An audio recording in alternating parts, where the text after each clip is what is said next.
ایک دفعہ ایک آدمی غاروں پر کسی تحقیق میں مصروف تھا۔ اسے ایک ایسے شہر میں جانا پڑ گیا جہاں زیادہ تر غاریں سمندروں کے کنارے پر واقع تھیں۔ وہ آدمی ایک غار میں گیا اور اس غار کا بغور جائزہ لے رہا تھا کہ اس کی نظر ادھر پڑے ایک بیگ پر پڑی۔ اس بیگ کے اندر ڈھیر سارے مٹی کے گولے پڑے تھے، جیسے کسی نے خود گول گول مٹی کے گولے بنا کر سکھانے کے لیے رکھے ہوں۔ اس آدمی کو وہ گولے اچھے لگے تو اس نے اس بیگ کو اٹھا لیا۔ وہ آدمی سمندر کے کنارے چہل قدمی کر رہا تھا۔ اس نے وہ بیگ ہاتھ میں پکڑا ہوا تھا۔ ایک دم اس کے دل میں کوئی خیال آیا اور اس نے مٹی کا ایک گولا نکال کر سمندر میں پھینک دیا۔ پھر اسی طرح ایک ایک کر کے مٹی کے گولے نکال کر دور دور سمندر میں پھینکنے لگا۔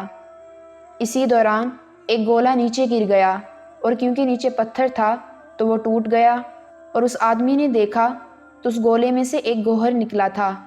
وہ آدمی ایک دم حیران ہو گیا اور اس نے ایک اور مٹی کا گولا نکالا اور اسے بھی نیچے پتھر پر دے مارا۔ دیکھا تو اس میں ایک یاقوت تھا، ایک اور توڑا تو اس میں مرجان تھا، ایک اور توڑا تو اس میں ہیرا تھا۔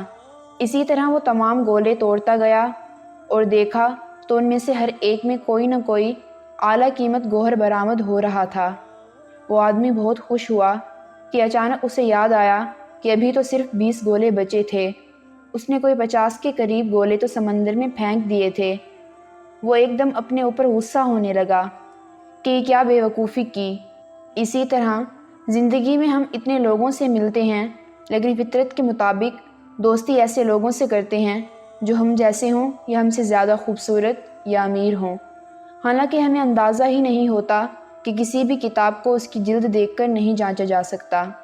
کسی بھی انسان سے ہم کیا کچھ سیکھ سکتے ہیں، اس کے لیے اس کی چیزوں یا حسن سے متاثر ہونا ضروری نہیں ہوتا، لیکن ہم انسانوں میں بھی بہت سے ایسے انمول گوہر گما دیتے ہیں کیونکہ ہمارے اندر حکمت کی کمی ہوتی ہے۔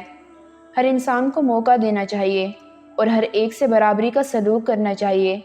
ہمیں کیا پتہ کہ کون ہمیں زندگی کا کوئی ایسا اہم سبق دے جائے جو ہمارے ہمیشہ کام آئے۔